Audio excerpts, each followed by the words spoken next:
Hi, I'm Matt Aaronworth, Superintendent for the Athol-Royalston Regional School District, and I'm joined here by Dave King, Principal of Athol High School, and TJ Mallet, our Director of Facilities. Many of you may have seen our last episode of The Bear's Den.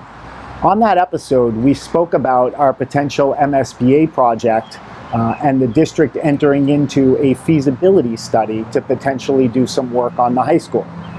During the episode, we mentioned that we really want to provide the community with the opportunity to come in and see the building as our students experience it. Soon, we will be putting on tours for the public that we will advertise on our Facebook page and our website. Those dates have not been determined yet, but they will be published shortly. Until then, we wanted to create a video that would allow the entire community to come in and see the building with us and experience it through the eyes of our students. Before we begin our tour, I'd like to kick it over to Mr. King and Mr. Mallet for a few additional words. Thanks, Matt. So we're about ready to take you on the tour. We're going to first start out on our athletic fields, just give you a sense of what we have for grounds here at the high school, and then we're going to take you inside our building, and I'm going to explain some of our operational aspects and some of the things that are happening in our classrooms, in our schools on a daily basis. And Mr. Mallet's going to take us along the documents of the ADA compliance. Yep. And anything else around that? We'll discuss about what areas of the building are not under fire suppression system and just some of the asbestos that we have in the building and little things like that we all have posted on our website showing the documentation behind it, just to give a full explanation. And while we are walking through the building, you will notice some of the hallways have desks stacked up in it and different supplies. Our custodians are doing their summer cleaning maintenance, so just a disclosure, our hallways are not filled with desks normally while kids are in school. We're just doing our summer cleaning right now. And our custodians are working diligently to get these places in shape. All right, as we head out to the athletic fields, we did want to give you an opportunity to see what our sidewalk and parking lot structure looks like. TJ's done a lot of work to analyze what we would need to do here to bring our specs up. So TJ, take it away. Yeah, so the pavement in the parking lot here is actually original from 1958, along with the sidewalk and curbings. Over the years, we've done patching as needed. As you can see on the sidewalks, as we patch, we get about a year or two out of it, sometimes 3 years, and it starts deteriorating, popping again. Last year, due to the deterioration of the drains in the main strip of the front of the school, we shim coated the front of the parking lot, and it just continues to be a everlasting battle where we patch something, we get a couple of years out of it, and due to wear and tear, both from the use daily and winter maintenance of plowing or whatnot, and materials just deteriorates. As we take a look around too, our sidewalks aren't ADA compliant. We don't have enough curb entryways. The slopes of our handicap ramp over here isn't ADA compliant, and we have lack of ADA parking spots. There's 2 at the front of the building with no load or unload spots, and the slopes and grades of the parking spots aren't ADA compliant. Yeah, I think just to finish up with that, that's a great point. This is the area where our students do come in that have accessibility issues. And then you can see we've tried to patch this area, but it continues to deteriorate every single year. And to bring this up, we really need to do a full redo of this area. Yeah, I mean, for us to bring it up right now, last prices that we saw were well over $1 million to do the sidewalks, curbing, and to fully grind down and repave our parking lots. Let's head out to the athletic fields. Just kind of want to give you a general understanding of what's happened out here, since the school opened way back in the late 50s.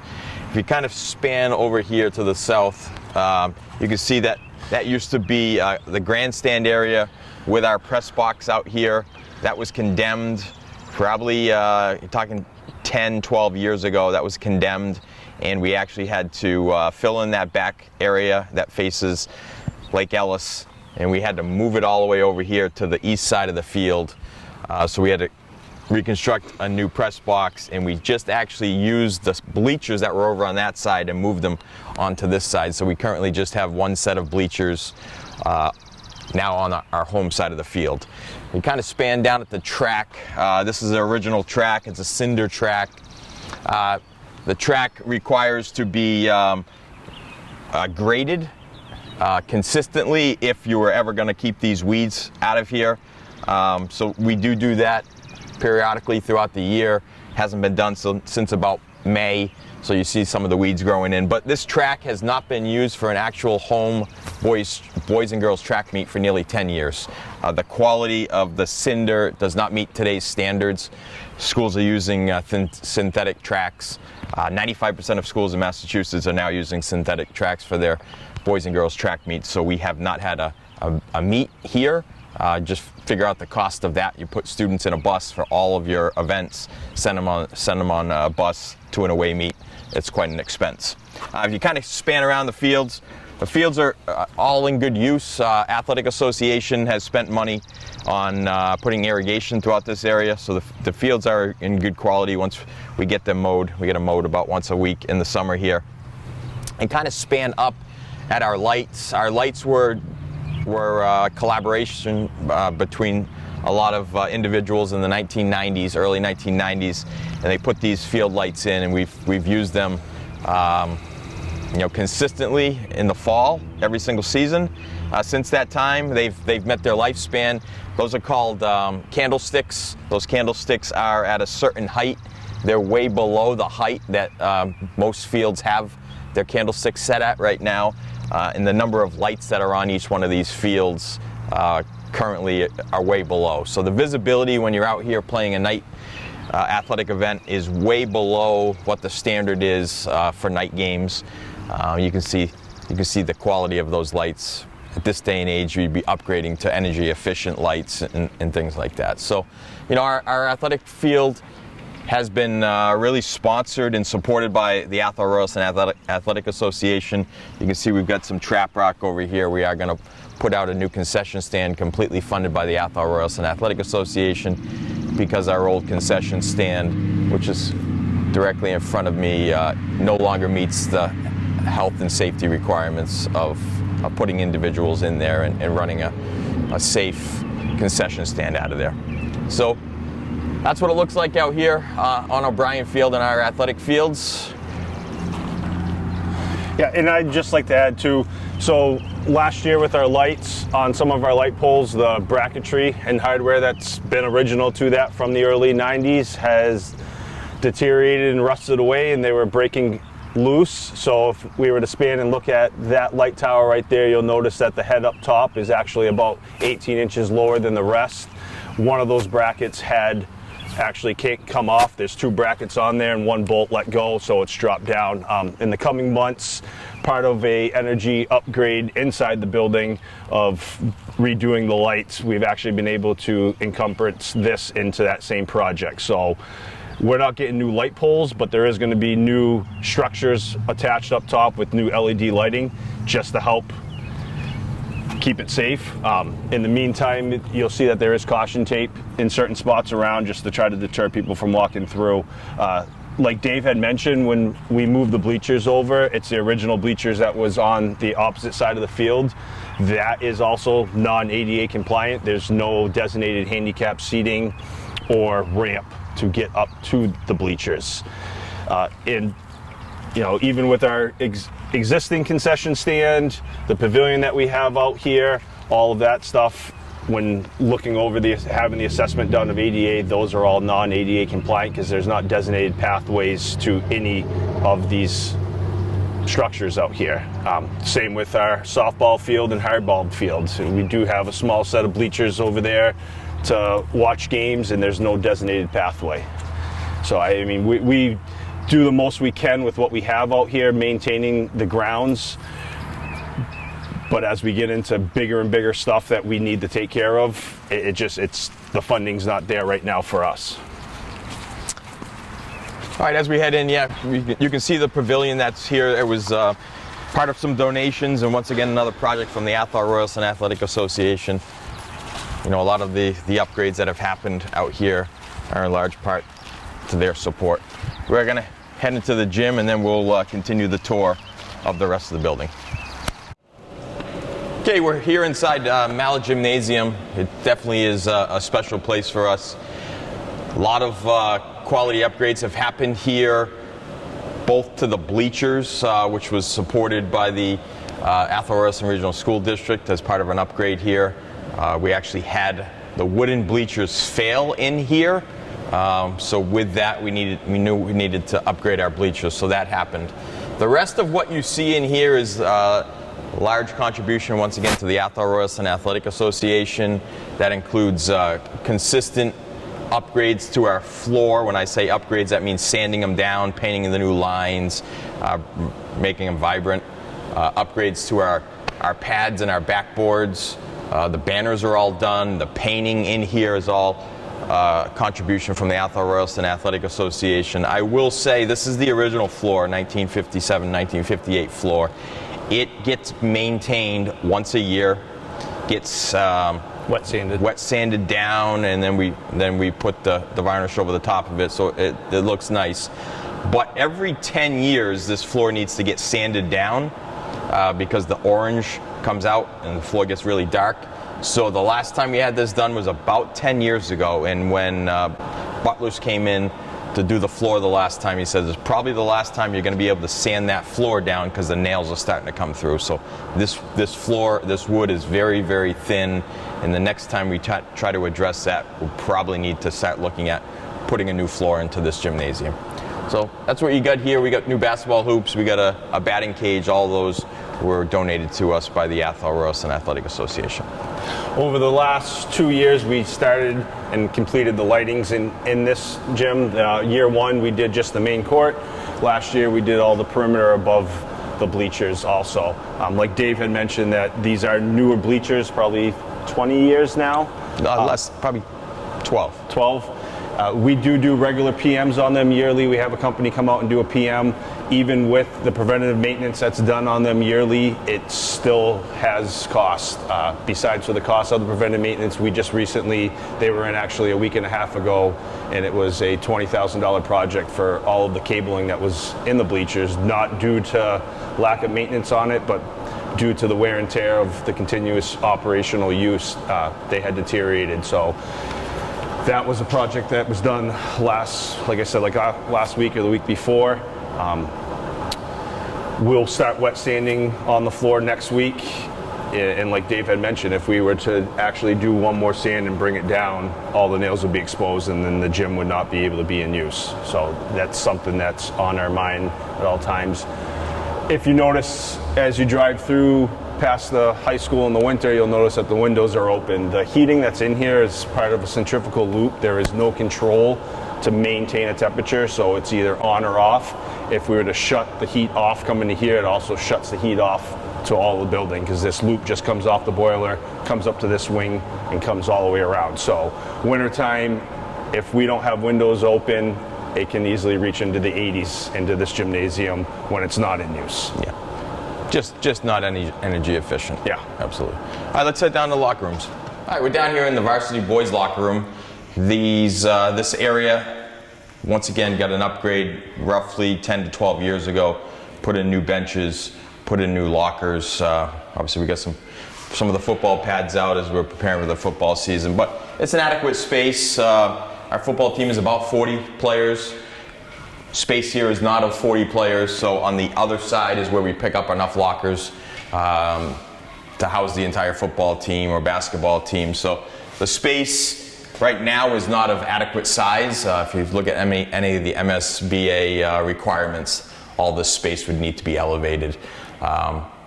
So we'll take a quick look at the showers, but the shower situation here in the boys' locker room is they're gang showers, meaning that everyone goes into the one shower area and would have to shower together. Once again, it's not something that's a standard of the year 2025. So we're looking to upgrade into individual showers. So hopefully we can get our athletes comfortable in taking showers. And I just wanted to add, as we came out of the gym to get to the boys' locker room, it's on a different level. We actually got to come downstairs. There is a chairlift, but in order for a student to maneuver through the building easily without having to go on an elevator, there is no designated path. Inside this locker room, as well as the gymnasium, I didn't touch on it when we were up there, there's no fire suppression in that part of the building. There's only 2 sections of this building that have fire suppression, and I'll touch on those as we come through. If we were to look at the interior glass windows that are in the locker room, the caulking that's around them still has asbestos in it, as well as the steel doors, anything that's original, which is the majority of our steel doors and interior windows in this building, all have asbestos in the caulking.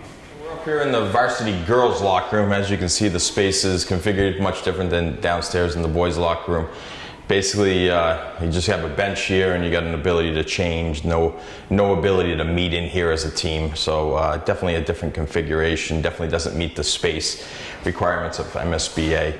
We're gonna quickly take a peek at the other area of the girls locker room, and then we're gonna show you the difference in the hygiene aspect, the bathrooms, the showers, anything like that.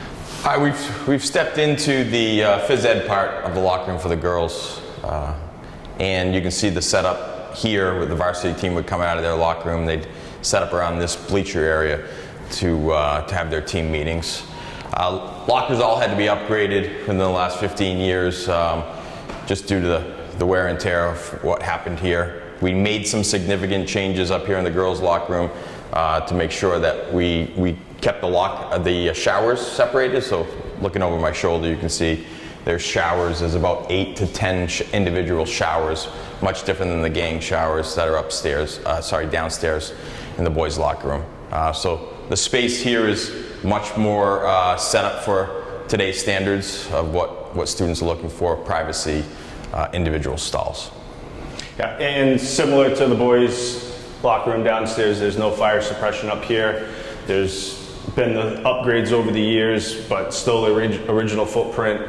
And as David mentioned, we're upstairs from the boys' locker room, which is downstairs from the gym, and the girls' locker room is upstairs from the gym. So again, on a different level than the gymnasium or any other part of the building. And as we exit the locker room, I didn't touch on it when we were downstairs, but downstairs in the boys' locker room, same as the girls' locker room, the coach's office area is at a different level. So that also came up as not being ADA compliant because there's no way for a disabled student to actually get up to reach the coach. All right, so we're ready to start the interior tour of the building. I do want to focus on this area. As you can see, the elevation change from where I'm currently standing at the top level of our main hallway area. As we walk down the stairs into our cafeteria area, there's an elevation change here, and the only way for a student to get from this space where I'm standing to down into the cafeteria is to actually go probably 600 to 800 feet around the building to a chairlift, which we'll show you. Without having to go outside and around the whole building to come in through the bus doors. Yeah. So like on a regular day in the morning, these doors are down at the bottom to our left is the bus doors. This is where the majority of our students are coming into the building in the morning, and they're having to make a choice to go right up the stairs or left into the caf, and as you were to exit the caf on the opposite side, it's stairs to go up or stairs to go down. So if you were to put yourself in the shoes of someone who is disabled or even injured at that time and might be on crutches or in a wheelchair for a broken foot or whatnot, their maneuverability throughout our school is a difficult task and a hard task to complete. Yeah, I do want to highlight that we have done a lot here, so we're proud of the work that we've done here. We've made some upgrades to our seating areas. Our students can access this during lunchtime, kind of space them out a little bit. We've got some new cafeteria tables, which you'll be able to see in a little bit. We have brought technology into our building with TVs throughout the entire facility. So, you know, the area is maintained well, but we're constantly needing to do those upgrades, which I think is the main point here. We are going to need to continue to do upgrades over the next, 2, 3, 4, 10 years to stay up with the standards of what it looks like in a high school. Yeah, and even as these upgrades get accomplished, if we were just to do the upgrades between now that was put out in the assessment, by 2040, we're looking at well over $40 million without escalation just for cosmetic upgrades, really. It doesn't alleviate our sizing issue that's inadequate spaces, as we'll see throughout the building. It doesn't bring us up to full ADA compliance. It doesn't add this fire suppression system into this building. It doesn't do any of the abatement for the asbestos either. As we come by through this way, this is the opposite side of the gymnasium. These doors, along with a lot of the other doors that we'll see in our main hallways, a lot of them are not ADA compliant either because they need a 32-inch leaf, at least in one of the double doors. Ceilings in this portion, 5-7 years ago, they were the 12 by 12 tiles. We did a facelift on our main entryway coming in, blaster, and as we maneuver through the rest of the building in 2023, we're having those same similar 12 by 12 original acoustic ceiling tiles falling down on the desks and in the hallways. So we did a ceiling project in 2023 for the majority of the school to eliminate the risk of tiles falling on someone and injuring them. Let's take a look in the auditorium. In the auditorium in 2016, we undertook a project to upgrade our auditorium. It was a time where we knew we weren't going to have a new school, at least for the next 15, 20 years, whatever that looked like. So at that time, we had wooden seats in here. So we went out, we did a campaign, got the upgrades to the seating in here, put carpet down on the floor, put some floor lighting there, tried to do some upgrades to the lighting system in here, just to give our school and our students and our community a sense that there was some pride here, and we knew, even though we weren't going to be able to get a new building back in 2016, we had to do something to upgrade and bring our standards up. So the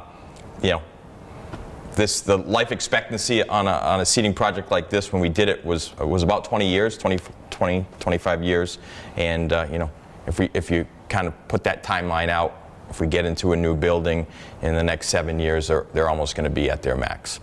I do want to have you take a quick look at the flooring here.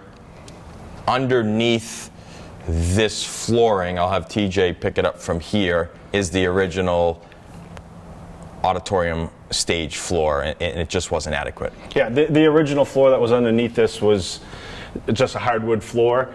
Over the years of just regular use, it was starting to splinter up. 2 or 3 years ago, there was splinters pulling up about anywhere from 6 to 12 inches long.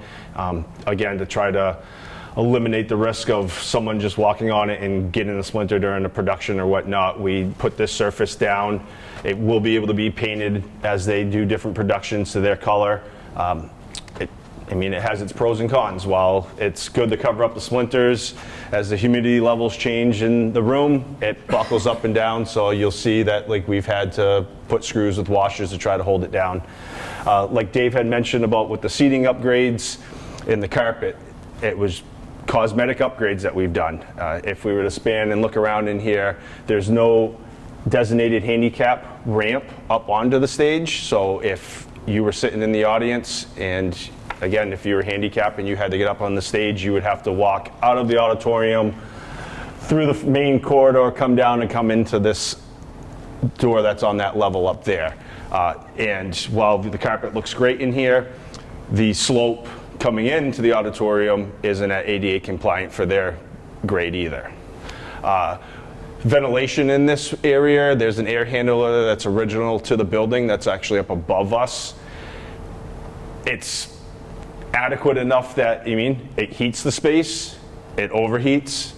There's not a lot of fresh air coming in, and there's no cooling. I think the last thing I want to point out here is we have got multiple quotes over the years to try to bring this space up to the quality that we would need to meet what we're hopeful of our theater program and our arts program. And the light package and the sound package itself is a 6-figure number to bring the specs up so that we can properly light this for a high quality production and provide the sound quality that's needed for a production in the year 2025. All right, as we come out into the hallway, our Freedom Shrine area, you can see all the memorabilia here. But want to Want to just note the width of the hallways, designed for 1957. We're trying to move 450 students through these hallways. Just doesn't meet the standard of today's age. We have done some significant upgrades to the floors. These were previously asbestos tile floors, so we had to remove that, put these new tiles in, and we put a little color-coded pattern in here that kind of similar to what ACES did when they opened their new building. Walls get painted and get treated on a regular basis. If you look above at the ceilings, I'm going to have TJ talk about the significant work that we had to do on our ceilings throughout the entire school here, so I'll give him an opportunity to tell us about the ceilings. Yeah, as we mentioned earlier when we were in the front hallway, these ceilings were the 12 by 12 acoustics tiles. They were falling down. When our superintendent came on and saw what was happening to alleviate the risk and potential injury to staff, students, and the community, he took on that ceiling project. We got it all together, started it in the summer of 2023. Majority was done through that whole summer, and then we extended into the school year with our contractors at night doing it. Very labor intensive. It all said and done, it was close to $750,000 to almost $1 million project to address all these ceilings. If we were to look up, there's actually a metal steel frame above it called a high hat, and these acoustic 2x4 tiles are screwed into that. It dressed it up, spruced it up, gave it a good appearance, made it presentable. Instead of previously when you would walk in, some of these 12 by 12s that had already fallen down, you'd have a white, then a brown square, and it, walking in, there wasn't a lot of pride walking in seeing that. I mean, if I was a student walking in or a staff and seeing that, you really get that sense of feeling of like, we can't even give something that's presentable. So, as we move forward, and for the last few years, as we've moved on, we've continued to make sure that we are giving the cleanest, safest, presentable environment for our students and staff and community. Okay.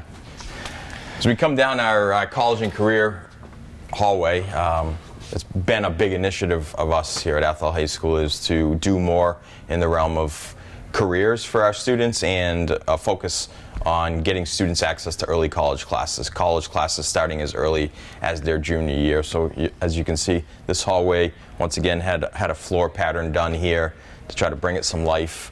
Ceilings were done here. We're going to take a quick look at some of the classrooms that we did some recent upgrades to for our early college program. I just wanted to touch, we're not going to go down into the IA wing today because we have extended school year. The IA wing in the past has housed our automotive shop, our wood shop, and a media center. 12 years ago, more than that. We moved our library into our wood shop, and our automotive shop became our art room.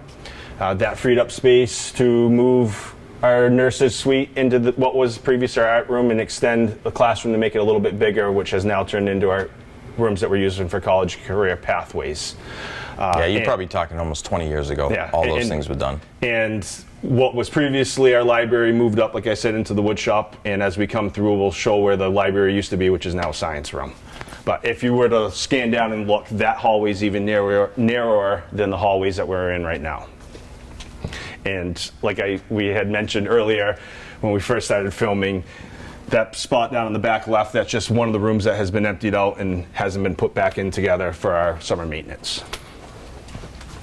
All right, and as TJ mentioned, some of the spaces and reallocation of spaces that have happened over the time, it's going to be a major theme of what we talk about over the next portion of our tour. But this used to be the athletic director's office, early 1999, actually, when I came back to Athol High School. This was my office, repurposed as the nurses' storage area, and the nurses area turned into this next space that you're going to see behind us. This was all part of that renovation that was done almost 20 years ago. Nurses' suite is a little bit bigger than what it was back at the time we had to do the renovation. There is a bathroom in the back. Not a lot of privacy in here.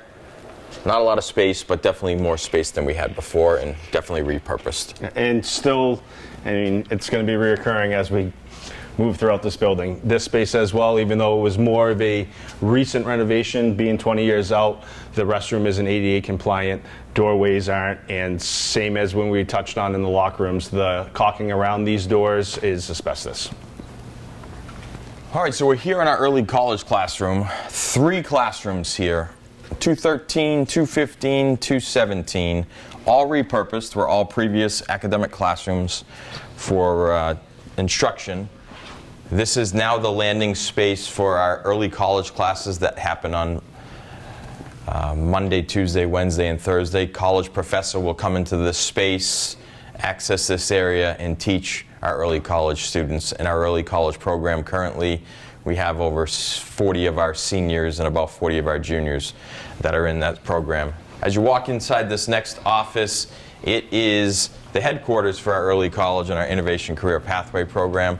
Once again, this used to be a classroom. We had to dedicate office space to individuals from Mount Wachusett, Fitchburg State, our college and career readiness coordinator. So all these programs have certain requirements and space requirements that required us to reallocate this space, which used to be a math classroom, now is an office. In the upper C landing area, I'm going to have TJ talk about our one access point for our students that have any wheelchair needs. Yeah, so upper C, we came down the hallway from college and career pathways. Over to our right, the upper C way is a lot of our educational classrooms. If a student wants to get down into the cafeteria or to get to lower C, this is the chairlift that's here. Over the years, there's been maintenance upon maintenance on this. The last one was about a year and a half ago with I'll say a hefty figure. To get it back up and operating, it was well over $30,000. The company that does all of our work, they actually had to get a company down from Canada because this machine itself is now obsolete. And they had never even seen anything like this. So we were able to get someone down from Canada to get it back up and operating. And we were told then, like, you really got to start looking at what you're going to do for a replacement on that. And they're not even offering this style anymore.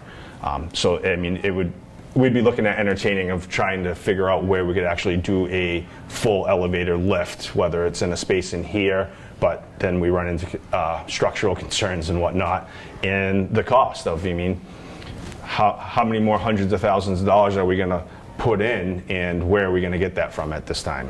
And I guess what I would say for the student, it doesn't show that there's a lot of care. It actually would take a student 3 to 4 minutes to get from this level down, because after you call for this thing to come down, you press the button, it slowly moves down to each level, and it stops at each level before it gets to the next one. So any student that is actually downstairs needs to call for the lift to go all the way down, to grab them, to bring them all the way back up here. So a slow process, not efficient process. And an embarrassing process, to be quite honest. I mean, this thing, like Dave had said, you got to call it from one end or the other. It is a slow-moving process where you actually would have to have shut down that students can't be going on these stairs. And I mean, if we were all to put ourselves in that shoe or in that seat of slowly going down on a lift with all your peers watching you. All right, as we start heading down to our academic classrooms, once again, the theme is repurposed classrooms. To my left is room 212A. It's now our student support center. This used to be a classroom. We need designated space for students that have social emotional needs, need to access certain programs within our school. This is a space, used to be a classroom. We'll have you come back down here, and we'll take this next left. As part of a school with high quality instruction, one of the components is to have an academic coach.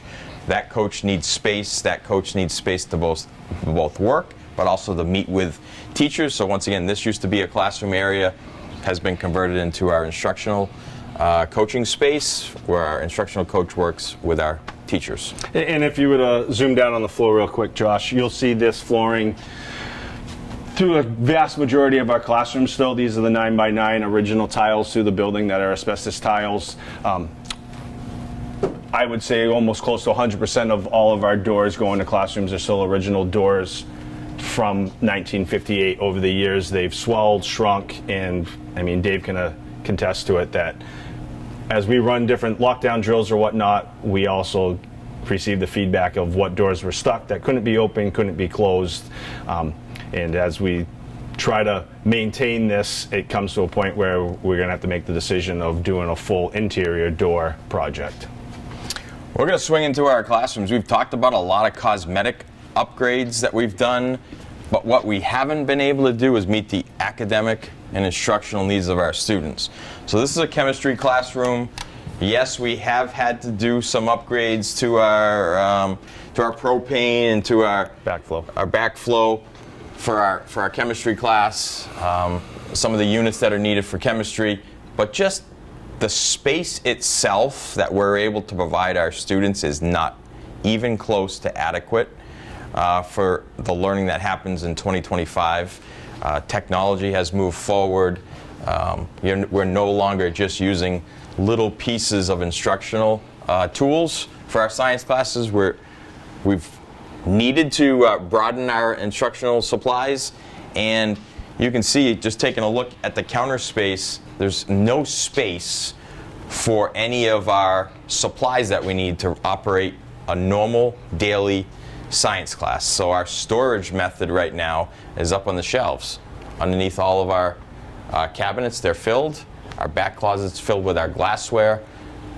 You know, you put the seats down here, you're in a pretty tight quarters for learning, and then you bring in the teaching supplies that are needed. It's a space that definitely is not adequate for student learning. Yeah, and as we're moving down through this hallway, this upper C level, again, this whole level does not have fire suppression. All of our science rooms, David was mentioning the sink and the counter space that we're using for storage. Most of the plumbing fixtures are original. We have replaced some faucets that have been broken, but they're at the point where they're not even being used as much because of lack of, I don't know, for better terms, material. And when David mentioned the gas, I mean, these are the old original to the building gas fixtures. The gas is actually shut off right now. We're not using it during our chemistry classes because when it's turned on at any time, a student could just walk over and turn it on and off. Like the safety mechanism on that end isn't there. And it's not that it wasn't thought about, but in 1958, that wasn't a concern then. So we're in one of our typical biology classrooms, right? Original countertop. The countertop connected to the faucet.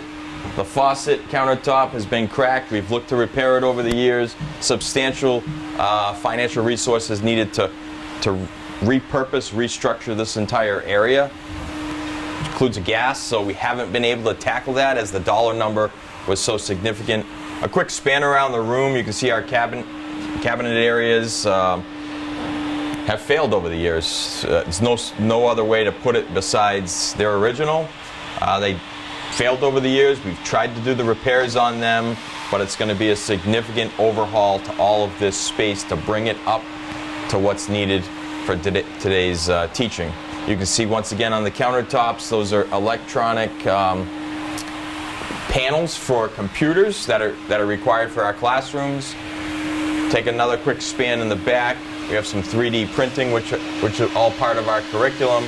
So those need to go up on the shelves. So once again, the theme is space and not meeting today's educational needs. I'd like to add that we didn't touch on when we were in the previous room too. As we spanned and looked at the counter space and the workstations that we would want our students working at, same as in here as a lot of our other spots. They're not ADA compliant. The height on them, you would actually have to bring that down a little bit and be able to have it so a wheelchair could slide under. And same with our seating in here. It wasn't ADA compliant. So and to get up to today's American with Disability Act's codes, standards, and laws, we're looking at a very, very high financial cost to do that. Yeah, just to quickly highlight repurposing, 210 was used as a classroom at one point. Now it is the athletic director's office. As I had mentioned previously, the athletic director's office back in the early 2000s was repurposed to be the nurse. So just a continuation of that theme of repurposing. And he's sharing with the school resource officer now. Right. Yeah, as part of our safety protocol and the collaboration between Athol Police, we do have a school resource officer here in our building. We do need to provide them space in order to function and do their duties. And as we're walking down the hall, the lockers are original from 1958, and they're undersized. You can't get a book bag into these lockers now. And I mean, Dave, you're here every day. The students aren't even using the lockers. Yeah, we had to basically bolt most of them. We do leave enough open for each one of our students to have one. They do get assigned a locker, but I would say probably 1% of our students use lockers for the simple purpose of they don't meet the backpack size and width, and the Chromebooks and the different athletic equipment. Things that they would be putting into a locker don't fit into these lockers, so they don't use them. We mentioned earlier about the library being moved. This was the existing library up until 15, 20 years ago when it moved to the front of the building, and this has now become a science room. Kind of scroll down to the floor. I know TJ was going to pick it up, but we have done some upgrades to the floor as a necessity, right? There was asbestos tile under here, cracking, and what we needed to do was address it because we couldn't bring students in here, we couldn't bring our teachers into this space. So this has been our plan. Anytime that we run into a situation where our floors are failing, we're putting down this laminate. It's a highly durable, so it's a good alternative to what we have, but once again, it costs money, and we're going to project that we're going to have to do this in every single classroom in this building if we don't decide to do something else.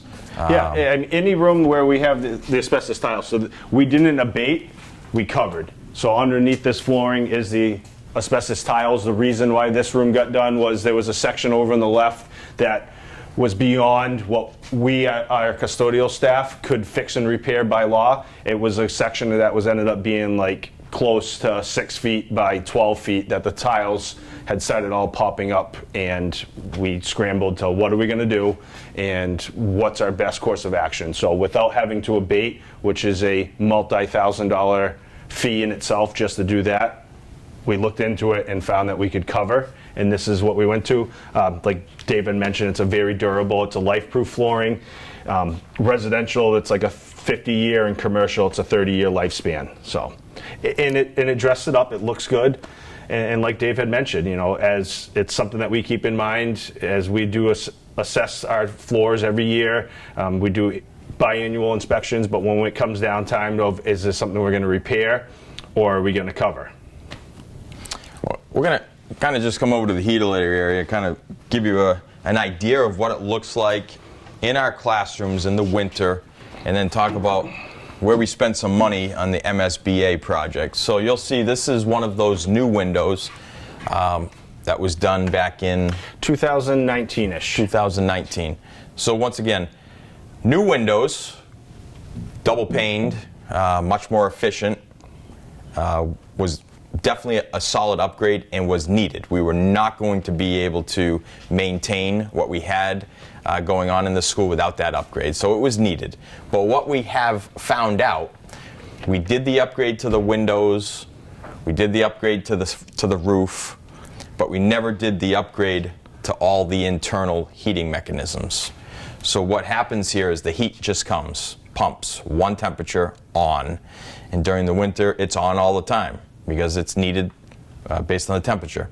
But there's no way to regulate it to the right learning environment temperature besides opening the windows to release some of the air. So what we've done was a cosmetic repair, spent some money on the windows, the roof, and the doors, but we still have hundreds to millions of dollars of upgrades that will be needed on this heatilating system to match what we did with the windows and the doors. While we were doing the windows and exterior doors and the roof, we did the boilers. So the boilers have been done, and there is controls thermostats. So the thermostat will shut off the valve that feeds the coil, but the centrifugal loop, the piping that's feeding the hot water to every single room, is still running behind that, so it still is producing heat. So at any time, even though the thermostat could be set at 68 and the rooms reach 68 and it shuts the valve off to the coil, there's still 110 degree, 140 degree water running through behind all this, and it radiates the heat off. So at any given time, some of these classrooms can be up to mid 80s, and then you get some sections where all the windows are open and they're controlling it to bring it down to 68 or 70 to try to cool. But it was a beautiful job with the exterior windows, and pride-wise, appearance-wise, it was decided it was needed. It was through MSBA. It was an accelerated repair program that we got invited into, and the town took advantage of it, and we did the project, and we're very grateful for it. But then there's the domino effect of, now that we've actually sealed off the envelope of the cold air coming in and the upgrade with the boilers, what are we doing to alleviate the heat inside the room? Yeah, and I think my purpose was what the learning environment looks like inside. We've talked about a lot of the cosmetic things, but what does it feel like for the students? It feels either hot or cold, and we're controlling it not like we should be controlling it with the right technology. In our third science classroom here, once again, you can see the aging cabinetry. You can see the technology, 2025 technology that's up on the countertops, so that limits the countertop space that we have now, but all that equipment is needed for the type of lab experiments that they're doing in these biology classrooms. And as Dave was bringing up in the last classroom about the ventilation and the heating end of it, and us having open windows, in each of our classrooms there's a closet, there's a vent there, and there's a vent up in the ceiling, and that's the actual exhaust to pull out stale air. And by opening the windows, it's what we're doing to also bring fresh air in. All right, we're here in a standard classroom, so we're going to show you what it looks like for a learning space here. 25 students asked to learn in this space. We did purchase new desks and chairs. They're each separated units. We did that back in 2020. In most of our rooms, we moved away from the two-in-one desks to the individual ones. We can configure them however we want for learning. The learning style now is to work in groups, so you can see how we've had to set these up. They're designed for a learning space that's bigger than this, so you can see the crowding and the tough navigating throughout the classroom that our students have to do. Highlight the ceiling that was done. These ceiling tiles, brand new to the project. As TJ had previously mentioned, they used to be the old 12 by 12 acoustic tiles. They were all falling down. What we had happen here in this classroom about 3 years ago is we had one of these heatilators fail. The entire water burst over the weekend. It took out the entire floor, so we had to put this new laminate floor in here. We had to abate the whole situation because it also did the room down below. So we're starting to see issues with our heatilators, and as they fail, especially as they work at a higher rate in the winter, it just comes a time where a 1957, 58 build, you're going to have a lot of failures, and you just don't know when they're going to happen. And unfortunately for us, it happened over a weekend. We came back and we needed to do complete overhaul to at least 2 of these classrooms, which included abating and putting new floors in. All right, we just left room 200. We're at the back of the building right now, so we're coming through this door area. Students would have access to take a left here and go down to the first floor, but as you can see, it's stairs. And if you are a student in a wheelchair or had some mobility issues, you'd have to travel yourself all the way back down the entire hallway, get onto that chairlift, and head down to your first floor classroom, which will go down onto that first floor, and you can see the structure is set up. And I just want to add, as we're coming down the stairs, as we get down to the lower C section, there is no restrooms on this level. When we first started coming across upper C, we didn't touch on it. There's a restroom to your left and right for the students, a boys' room and a girls' room. But once you come down to lower C If you want to use a restroom, you're going back up the stairs, and same thing if you've now taken that chair lift down and you need to use the restroom, you're waiting to go through that whole process, which takes a little bit of time to get back up to use a restroom. So we're heading through these 2 doors and into our first floor classrooms, academic classrooms. As you can see, we're set up for summer cleaning, but basically the message here is, once again, we have a significant amount of lockers that are too small for our students. They're not used. The hallway space here is narrow. We did address the ceilings as part of that major project. Each one of our classrooms is a standard classroom. We'll dive into this next classroom. You can just see that, once again, a standard classroom size with new desks, but a floor that has not yet been addressed. So this floor will need to be addressed in the coming years. We'll scrub this floor in the next coming weeks. We'll put that coat of wax on it, and then we're really just going to be whether any of them crack, and if they start cracking, then we'll need to address the floor issues. Yeah, and the biggest thing that we're finding that's causing it is the amount of traffic that's on it. Whether it's the movement of chairs, movement of desks, and the walking on it. We'll seal it and close it up with 3 to 5 coats in the summer, and then just over the use of the whole school year, we continue to look and go, okay, we got a loose one, let's address it, or you find a spot, out on a main pathway where there's so much that's been loosened and popped up that we can't do that repair, and then we have to go with, well, are we going to abate or are we going to cover?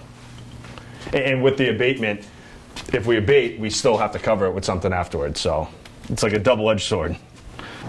The next, I'm not going to go into these next classrooms, but the next 3 to 4 classrooms all used to be classrooms, right? Once again, the theme is reallocation. We have no space left for academic classrooms. Every single piece of space in this building is being used for either academic classrooms or repurposed for programmatic things. This was our special education office. We have 7 special education teachers here. They all have a desk in here, and this is where they do their work when they're not in the academic class. They have to write IEPs, they have to do testing, they need a confidential space, so that's the space for them. The next 2 spaces, as you're walking down here, repurposed when we did the boiler room over. A lot of things were stored in the boiler room with new codes. We were no longer able to store things in the boiler room. I'm not going to open this because I don't want you to see our mess. But behind this door used to be a classroom. Now it is completely filled with everything that used to be in the boiler room. All right, so you got ladders, you got cleaning supplies, you got tools, you got different things that are needed here in our building that are stored here in this previous classroom. And I just want to add into, when it was a classroom, it wasn't a finished ceiling classroom. True. It was an open ceiling where it was the actual steel membrane, so the floor above us is what you're open to. So that room and the next room on the left that Dave will talk about how it was repurposed is the only 2 rooms on this floor that has fire protection due with it being the open ceiling. I mean, great point, right? That they weren't of quality classrooms, and I'm not even sure they were originally purposed to be classrooms. They might have been, but those are the 2 spaces we felt like they weren't of quality anyways, and if we had a supply issue, that's where the supplies would go. So our last of our repurposed area here, as you can look at room 112, used to be the office, practice room, business room, used to be behind these doors. It's now one of our prides and joys of our district. It's actually our family center. Community. Family and community center, right? So we have a group of individuals that work out of this office that support our community, whether it's for fuel assistance, whether it's for filling out forms that they don't understand, whether it's for translation services, whether it's just for meeting the needs of families here in our district. This is our family and community center. And when Dave says district, we have people from the community also. You don't have to be a student enrolled in the district to take advantage of their services. And right behind our family and community center is our food pantry. Used to be an office space as part of our upgrades to our family and community center. We definitely identified that food insecurity was a need here in our community. So we opened up a food pantry. This food pantry is accessed by 80 to 100 families every single week. It's a great thing that we're able to provide in partnership with, Worcester County Food Bank and other organizations that support food insecurity. So this is a great space that we've had to convert from an office to our food pantry. And as we had mentioned about doing our boiler upgrades back in 2019, this is the boiler room. Still running off of oil. We have heard that there's legislation coming out in the coming years where we're going to have to look at decarbonizing. The dates aren't exactly set at that, but if we were to remain in here, the next time we redid boilers, it would be going to a different fuel source other than oil. All right, and we're out here in the back of the building. So the reason we're out here is I just want to talk about what it looks like when our students release at the end of the day. Based on transportation and traffic flow, we used to have all of our students picked up in the front of the building where we were earlier in that parking lot. There's no longer the access point and ability for buses to enter into that space at the same time as other cars are picking up and students are trying to leave. So now our students exit through the back of our building here, and the buses come down Silver Lake Street. They'll come into this back area along Lake Ellis. They'll turn around in the parking lot and they'll pick up our students here. Our students have done a great job adjusting to it, but you can only imagine what it looks like in the winter here when you're sitting up with a foot and a half of snow, what we have to do to try to maintain access points for our students to get to their buses safely. It's definitely a challenge. The school was not designed for this, so when you're talking about adjustments and safety and different concerns, meeting the needs of 2025 with transportation and cars and buses and all that stuff, having to transfer that pickup point to the back of the building, it's just something I want to highlight that it's not adequate for what we're currently doing. And very similar to as we were out front, the sidewalks out here are cracking, deteriorating, and they're undersized. They're not ADA compliant. I mean, from the point of coming right out here with a step to the width going down and the unevenness of the surface, as well as if afterwards when we span over to look at the other double doors that they come through. This access road that we use that the students are dismissing and entering through, that slope is not ADA compliant, and it's, again, of repurposing one spot for what it wasn't originally intended for to make it so that it would work so that we can still offer a great day. We're here finishing up our tour. As you can see behind us, stairs to access the second floor. We're walking into our cafeteria. We're not going to be able to go into the cafeteria as there is a summer program that's happening in there. But we do want to highlight the fact that, off to the left here is a courtyard which our students do access daily. You can see that space. It's a nice space, but the cracks are there. ADA compliance is an issue. But the students do have a nice space. It's just a matter of it just doesn't meet the needs of what is expected for our spaces to look like in the year 2025. Yeah, and if we were just to span over, I think we can to the left. That's our kitchen area. The space in there it's inadequate space for the amount of student population that we have. Very confined for today's standards and requirements. They do a wonderful job to make do with what they have, but I mean, as you can look and see, that it's very small walkways and workstation areas.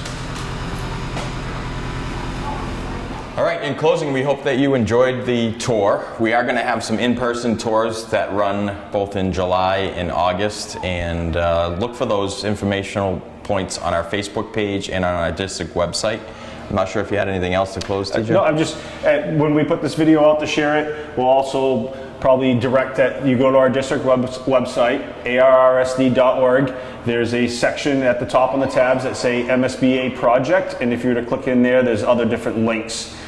There's the episode of our Bears Den. It shows our ADA assessment, our facilities assessment that was done, completed a couple years ago of our whole district, but it's got the portion of the high school and the demographics end, and we'll also be adding in, we actually had a whole, like a 10-page run through of this building when we did our all boards meeting, so we'll put a link to that too, so that you can also see, I mean, it's broken down in the areas that we just walked, but a little bit more of what's going on than what we were able to share, because we were trying to get this in a reasonable viewing time. Great. Hope to see you. Thank you.